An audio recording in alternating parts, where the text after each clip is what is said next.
Class ninth chapter name linear equations and inequalities. इसकी review exercise 7 solve करेंगे, जिसका question number 2 जो है, जिसमें कि ये स्टेटमेंट लिखी हुई है कि identify the following statements as true और फॉल्स। इसके पार्ट नंबर 5 को हम डिस्कस करेंगे। इससे पिछले पार्ट्स में, इससे पहले वीडियो में डिस्कस कर चुका हूँ। तो पार्ट नंबर 5 में क्या लिखा हुआ है कि 4 times x plus 3 is equal to x plus 3 is a conditional equation. अब कंडीशनल इक्वेशन जो होती हैं वो ऐसी इक्वेशंस को कहा जाता है जो कि कम अज़ कम जो वेरिएबल की एक वैल्यू के लिए ट्रू शो होती हैं और जो आइडेंटिटी नहीं होती। यानी आइडेंटिटी इसलिए नहीं होती कि आइडेंटिटी जो होती हैं वो ऐसी इक्वेशन को कहा जाता है जो कि ट्रू होती हैं for all values of the variable या satisfied by all values of variable. तो ये आइडेंटिटीज़ नहीं होती, ये सिंपल इक्वेशंस होती हैं। अब हम इसको चेक करते हैं। देखें, अगर हम 4 इंटू एक्स प्लस 3 लिखें यहाँ पे और इस टर्म को इधर मूव करा दें इन दोनों को, तो ये इधर शिफ्ट होके ये मतलब x भी नेगेटिव हो जाएगा और 3 भी इधर आके नेगेटिव हो जाएगा, इक्वल्स टू 0 आएगा। ठीक है। अब अगर आप इस 4 को मल्टीप्लाई करते हैं ब्रैकेट में, तो ये बनता है 4x प्लस 12, चूँकि 4 3 12 आएगा, फिर माइनस एक्स माइनस 3 और इक्वल्स टू 0। और अगर 4x में से x माइनस करें 3x आएगा, चूँकि ये लाइक टर्म्स हैं, उनके कोफिशिएंट्स माइनस हो जाएंगे, वेरिएबल एज इट इज़ रहेगा। और 12 में से 3 माइनस करेंगे 9 आ जाएगा, इक्वल्स टू 0। अब 9 को मूव करा दें दूसरी तरफ, तो -9 हो जाएगा एडिटिव इन्वर्स ऐड होने की वजह से, तो -9 आएगा। और 3 जो है, जिसका मल्टीप्लिकेटिव इन्वर्स 1/3 होता है, आप इससे दोनों तरफ मल्टीप्लाई करेंगे तो लेफ्ट साइड का 3 कैंसिल हो जाएगा और राइट साइड पे x इक्वल टू आ जाएगा -9/3, जो कि इक्वल है -3 के। अब देखिए, ये जो -3 मैंने वैल्यू निकाली x की, अगर इसको मैं इस इक्वेशन में दर्ज करता हूँ तो यहाँ पर आप देख सकते हैं, या इसमें हम दर्ज करते हैं तो -3 + 3 0, यानी 4 इंटू 0 0, और इसी तरह -3 + 3 0 0 इक्वल टू 0, यानी ट्रू शो होती है। इसका मतलब कि हमने देखा कि ये इस एक वैल्यू के लिए इक्वेशन ट्रू है, इसलिए ये एक कंडीशनल इक्वेशन है। तो इसका मतलब ये जो स्टेटमेंट लिखी हुई है ये एक ट्रू स्टेटमेंट है। इसको हम यहाँ पे लिख देंगे। ठीक है, ये डॉट्स चलें इधर से, हम बहुत साइड पे हो रहे हैं, मैंने साइड पे लिख दिया इसका आंसर। अब नेक्स्ट पार्ट जो है क्वेश्चन नंबर 2 का, उसको डिस्कस करता हूँ मैं आपसे।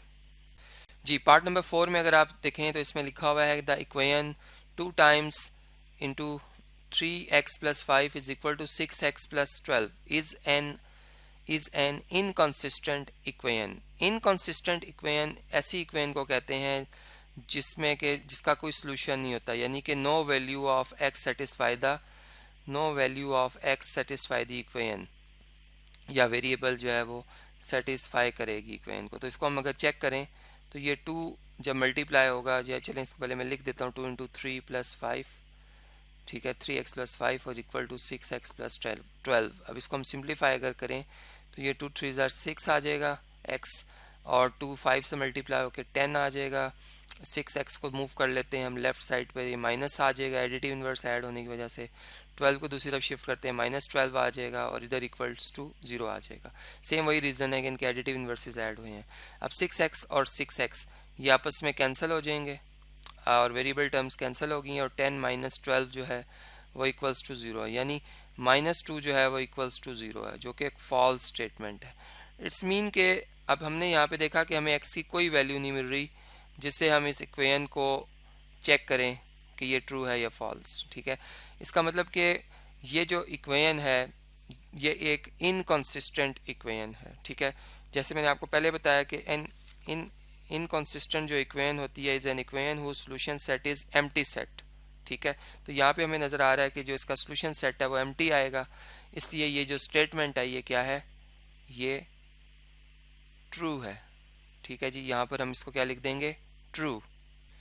इससे नेक्स्ट पार्ट है जी, पार्ट नंबर 7। अगर हम इसकी स्टेटमेंट को रीड करें तो इसमें लिखा हुआ है कि to solve 2/3 time x equal to 12 we should multiply each side by 2/3। तो यहाँ पे देखें, अगर आपने 2/3x और आप x फाइंड करने जा रहे हो, ठीक है, तो जो x का कोफिशिएंट है वो क्या है, 2/3। तो इसका जो इन्वर्स होगा वो क्या होगा, फिर इसका इन्वर्स होगा 3/2। आपको 3/2 से मल्टीप्लाई करना होगा ऑन बोथ साइड्स, ये b डॉट एक्स का मतलब बोथ साइड्स।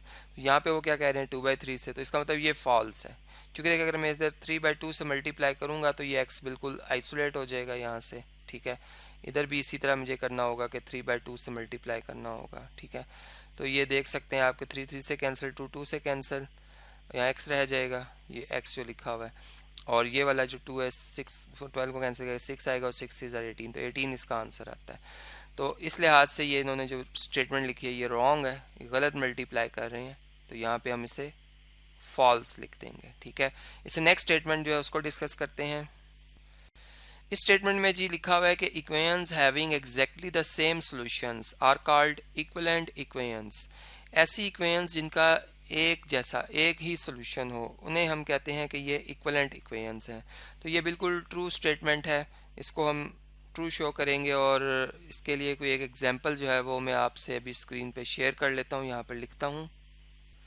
जैसे आप ये इक्वेशन देख रहे हैं 3x over 2 minus x minus 2 divided by 3 is equal to 25 over 6। अब ये एक इक्वेशन है। अब इसको जैसे जैसे हम सिंप्लीफाई करते जाएंगे, रूल्स ऑफ इक्वालिटी जो हम यूज़ करते हैं कि हम सेम नंबर से मल्टीप्लाई कर सकते हैं, सेम नंबर से डिवाइड कर सकते हैं, या दोनों तरफ सेम नंबर को ऐड कर सकते हैं इक्वेशन के, या दोनों तरफ सेम नंबर को सब्ट्रैक्ट कर सकते हैं, तो ये इससे हमें इक्विवेलेंट इक्वेशंस इससे इसकी मिलती जाएंगी। जैसे अगर मैं यहाँ पे कहता हूँ जी कि तमाम डिनोमिनेटर का एलसीएम 6 बनता है, यानी इन तमाम का, तो हम 6 से अगर मल्टीप्लाई कर दें इस पूरी इक्वेशन को लेफ्ट साइड और राइट साइड पर, तो यहाँ पर 6 से मल्टीप्लाई करने से क्या होगा कि 6 इंटू 3x ओवर 2 आएगा, और 2 6 को कैंसिल कर देगा, 3 आ जाएगा, और 3 से मल्टीप्लाई होकर क्या आ जाएगा 9, यानी यहाँ हम क्या लिख देंगे 9x।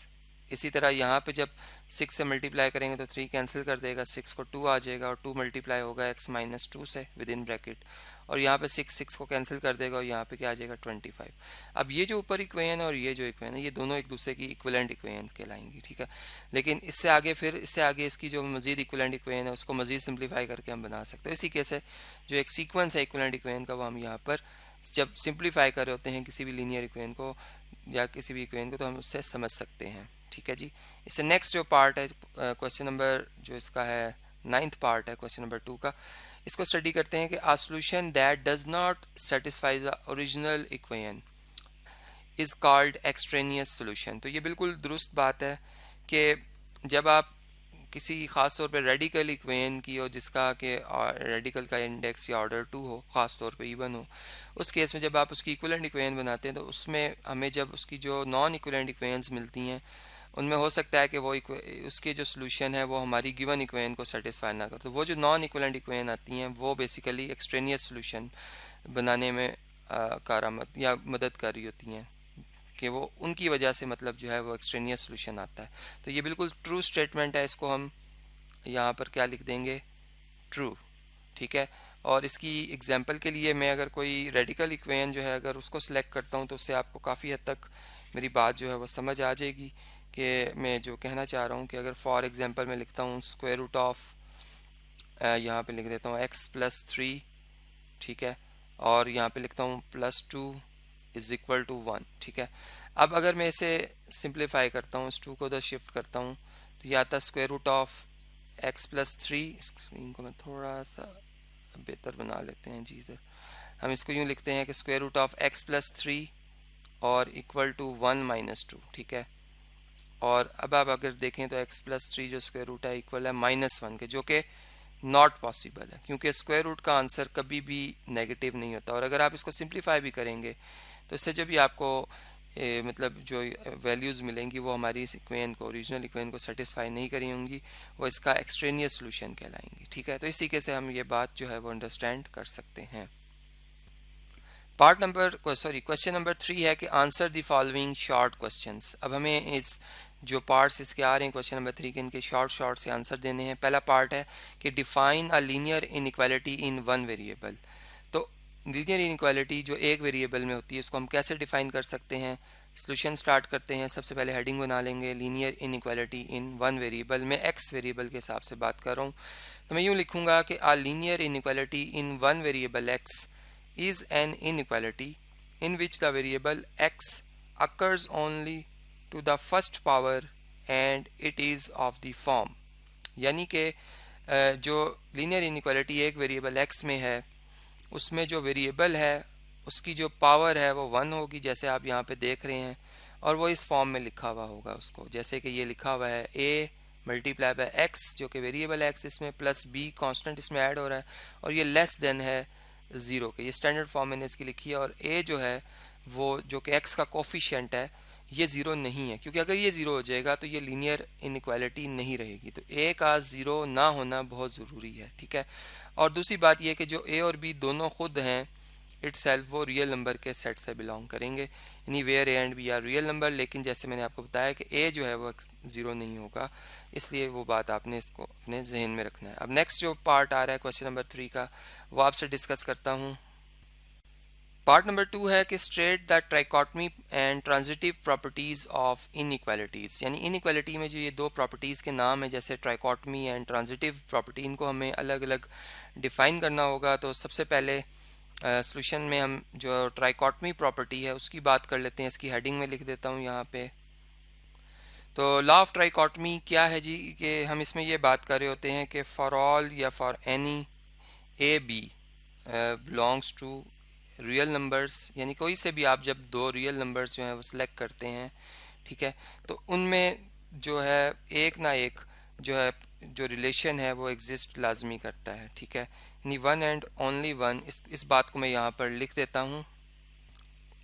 यूँ लिख देते हैं कि one and only one the one of the statement is true. और वो क्या हो सकती हैं कि ए जो है वो बी के बराबर हो सकता है, या ए जो है वो बी से लेस हो सकता है यानी कम हो सकता है, या ए जो है वो बी से बड़ा हो सकता है यानी ग्रेटर हो सकता है। तो ये तीन पॉसिबिलिटीज़ एग्जिस्ट कर सकती हैं, यानी एक इनमें से जो है वो ट्रू होगी एक वक्त में, ठीक है जी। तो इस बात को हम यूँ समझ सकते हैं। अब जो इससे नेक्स्ट बात आ रही है ट्रांजिटिव प्रॉपर्टी की, उसको हम डिस्कस करते हैं। नेक्स्ट है जी ट्रांजिटिव प्रॉपर्टी। इसमें हम यूँ सपोज करते हैं कि let's say A B C यानी तीन जो हैं कोई रियल नंबर्स हैं, ठीक है, और इसमें हम यूँ बात करते हैं एक यानी एक स्टेटमेंट हम यूँ कहते हैं कि if a is greater than b and b is greater than c, यानी कि अगर ए बी से बड़ा हो और बी सी से बड़ा हो तो हम इन शॉर्ट ये कह सकते हैं कि जो ए है वो ग्रेटर है सी से, यानी इनमें कंपैरिजन हम इस तरीके से कर सकते हैं, ठीक है।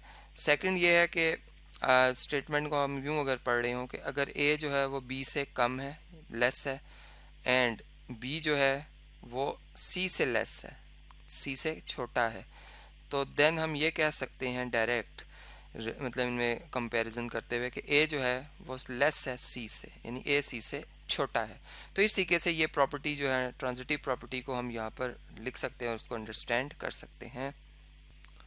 नेक्स्ट है जी पार्ट नंबर 3। इसकी स्टेटमेंट लिखी हुई है the formula relating degrees Fahrenheit to degree Celsius is f is equal to 9/5 times c plus 32 for what value of c is f is less than 0। यानी जो फार्मूला है जो कि डिग्री फ़ारेनहाइट को और डिग्री सेल्सियस को आपस में मैच करता है, मिलाता है, उनमें रिलेशन बनाता है, वो ये है कि f is equal to 9/5 times c plus 32। अब हमें ये बताना है कि सी की किस वैल्यू के लिए जो फ़ारेनहाइट है वो लेस देन ज़ीरो हो जाता है, यानी सी कितने सेल्सियस में होगा टेम्परेचर के फ़ारेनहाइट में वही टेम्परेचर जो है वो लेस देन ज़ीरो हो, ठीक है। तो इसके सोल्यूशन को हम समझते हैं।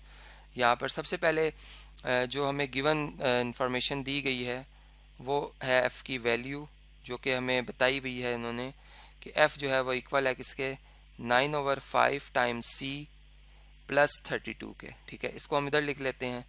अब जिस कंडीशन के लिए हमें ये क्वेश्चन सॉल्व करना है वो ये है कि f जो है वो लेस देन है ज़ीरो से, ठीक है। इसके अंडर रहते हुए हमने c की वैल्यू फाइंड करनी है। तो इसमें हम पुट कर लेते हैं ये जो इक्वेशन नंबर 1 है, या यहाँ पर हम यूज़ कर लेते हैं इक्वेशन नंबर 1 f की जगह, ठीक है। f की जो वैल्यू है इन टर्म ऑफ c वो हम यूज़ कर लेते हैं। यहाँ पे हम लिखेंगे f नहीं लिखेंगे बल्कि ये लिखेंगे 9/5 टाइम्स c प्लस 32, ठीक है। और आगे जो लेस देन ज़ीरो है वो एज इट इज़ रहेगा, ठीक है। इसको हम चेंज नहीं करेंगे। अब यहाँ पे एलसीएम ले लेते हैं फ्रैक्शन को ख़त्म करने के लिए। इसका डिवाइज़र का जो एलसीएम बनता है वो 5 बनता है, तो मल्टीप्लाई करते हैं 5 से ऑन बोथ साइड। तो 9/5 को भी c जो है 9c/5 को भी 5 से मल्टीप्लाई करते हैं, 32 को भी 5 से मल्टीप्लाई कर लेते हैं, ठीक है। और दूसरी तरफ ज़ीरो को भी हम 5 से मल्टीप्लाई कर देते हैं, ठीक है। अब देखते हैं कि इसको सिंप्लीफाई करने के बाद क्या रिजल्ट आता है। यहाँ से 5 कैंसिल हो जाएगा, 1 आ जाएगा, 5 1 5 5 1 5, तो 9c आ जाएगा यहाँ। 32 को अगर 5 से मल्टीप्लाई करें तो ये 5 2 10, 1 कैरी, और 5 3 15 और 1 16, तो ये 160 बन जाता है, सॉरी ये 160 बन जाता है। इसको नीट करके लिख देते हैं।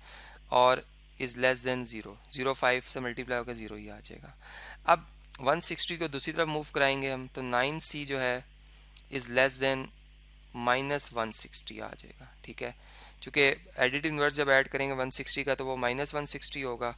तो इसके बाद जब c का जो कोफिशिएंट 9 है उससे डिवाइड किया जाएगा तो c इज़ लेस देन आ जाएगा -160/9 के। तो बेसिकली ये वो c की वैल्यू है जिसको इस अगर आप गिवन इक्वेशन में पुट करेंगे, इस वाली इक्वेशन में, तो आपको जो f की वैल्यू मिलेगी वो लेस देन 0 मिलेगी, यानी कि वो नेगेटिव मिलेगी। तो इस लिहाज से हम इस प्रॉब्लम को अंडरस्टैंड कर सकते हैं, इसको वेरीफाई भी कर सकते हैं, चेक कर सकते हैं आप इसमें पुट करके अपनी क्लियरेंस के लिए। तो ये हमारा जो है फाइनल आंसर होगा। अब जो क्वेश्चन नंबर 3 के बाकी पार्ट्स हैं और जो ऑनवर्ड क्वेश्चंस आ रहे हैं इस रिव्यू एक्सरसाइज के, वो मैं नेक्स्ट वीडियो में आपसे डिस्कस करूंगा। इस वीडियो को मैं कंटिन्यू करूंगा नेक्स्ट वीडियो में।